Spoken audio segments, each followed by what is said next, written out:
it's very interesting why different people become artists or bank managers, or why do we choose this particular thing? In my case, I think it probably started that I was sent away to a boarding school. I think I started painting as a kind of homesickness. Perhaps a lot of art is about some yearning for something one hasn't got.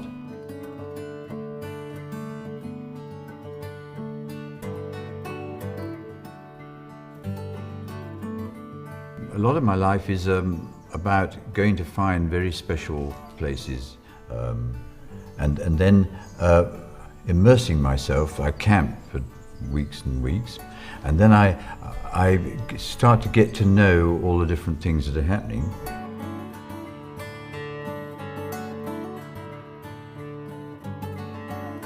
This piece came to be because I'm doing a whole series about swamps and wetlands, and when this idea of doing a huge great mural came up, I thought how wonderful to have a mass of birds with the swamps and wetlands, and the landscape is so huge, and we funny landscape painters do these funny little landscapes about something that's so huge, and then if you've got a great big painting space like this, perhaps one could do something which has got the energy and the excitement of when you're out in the bush.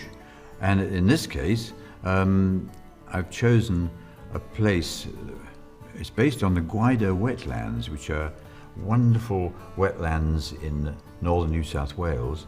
And there you see hundreds and hundreds of breeding birds of different kinds. And in this particular case, one of the great excitements is that there's special, wonderful, exciting kinds of birds. There's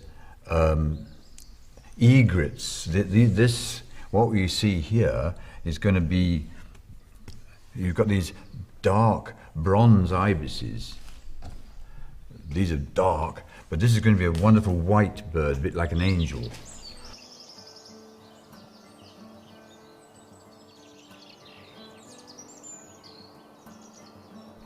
I think one wonders why one's obsessed with birds. There's something very mysterious about birds. They can travel vast distances, and they often do travel vast distances to search out particular breeding places, and they're very sensitive to what's happening in terms of climate and weather and food supplies. And so perhaps they're almost a symbol for an environment which is in trouble or not. You know, the most wonderful thing, don't you think, when you hear birds singing, there's something so wonderfully, they are singing the place. It's almost as if the place is all right. But a bird is a sort of 21st symbol of a very special kind. And the ones that I've been particularly drawing, which are going to go on the right-hand side of this painting, a wonderful wader which is called a godwit. A lot of waders have the most curious names, like godwit, or there's another bird called a knot, a K-N-O-T. But the intriguing thing about godwits is that they fly, they breed all up in the tundra, in the northern hemisphere, so Manchuria, all the way up there, and then every year they travel 12,000 kilometers, sometimes non-stop, but more often stopping off, say, in Korea and then one or two other places. And that in itself is such a magic and mysterious thing that they do that. And I suppose it is almost a way of saying these birds do this because the whole world has evolved to have certain kinds of systems that work.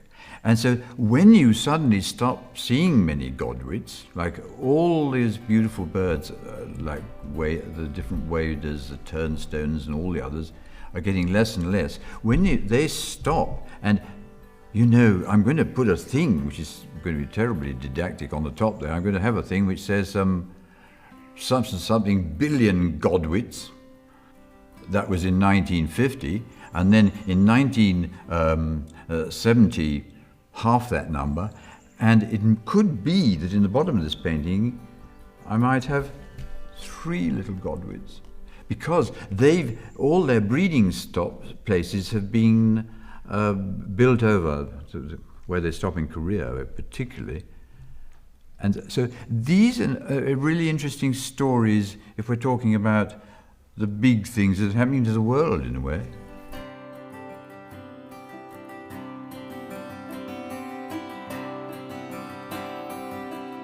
Something that really interests me is this disconnect between the way the world actually works and this kind of almost parallel artificial universe that we all live in. And there's a really interesting book I've been reading called Requiem for a Species, which says that the reason why no one's taking any notice of global warming and what's going to happen with El Nino and all the things that are going to happen is that we have this disconnect, and that evolutionary-wise, we always used to understand that something was bad and nasty if it bit us. And in fact, when you read about global warming, it's all cognitive. In other words, it's all in the head. And what this author says is, which I think might be true, is that the reason why we're not facing up to this is that we can't bridge that gap. And the intriguing thing is that doing a painting of a whole mass of birds who are perhaps under stress or not is my way of trying to say, hey, these poor creatures, bring it back in, bridge the cognitive and the instinctive. It's a very interesting question, this why one painter paints one thing, or one artist dances another, or writes poetry, or what are the well springs of why we do this thing? Why do we do this completely mad thing? Because we starve half the time. We don't. It'd be much more sensible to go and work for an oil company. For me personally, it comes back to an absolute obsession and love with wild landscape.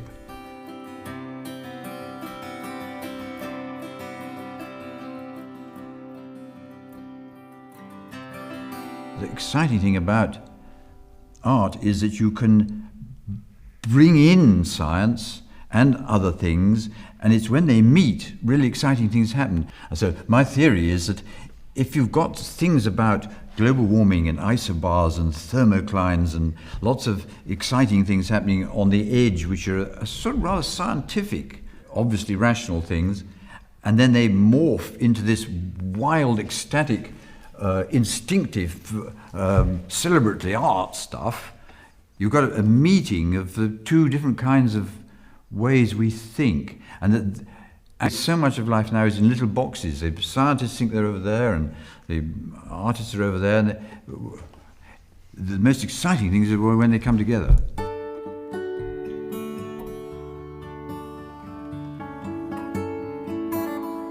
I think what rather fascinates me is that the disconnect between what's actually happening in the physical world, the natural world, and what's happening in cities, in our metropolitan life, is so big that it's a very exciting idea that one might be able to bridge that gap in some way.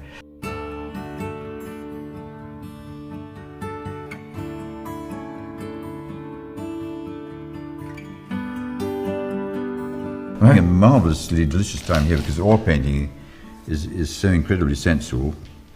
I say that because a lot of the time do watercolor and printmaking. I haven't been done oil painting for some time, and it is so delicious and sexy. And look at the amazingly delicious things that happen when you mix this very poisonous zinc white in. The wonderful thing about paint is that it's quite more allied. I'm almost being when I'm sort of trying to paint one of these gorgeous birds like this thing, I'm almost sort of, there's something physical about it.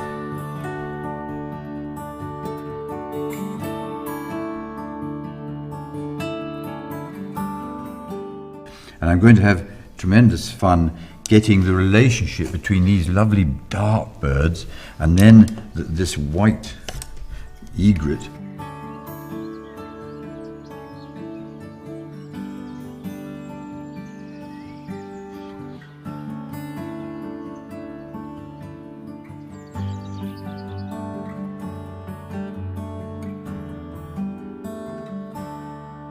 And what's so wonderful about Australia is that you can see the bones of the land and you can lose yourself in the landscape as it really wanted to be.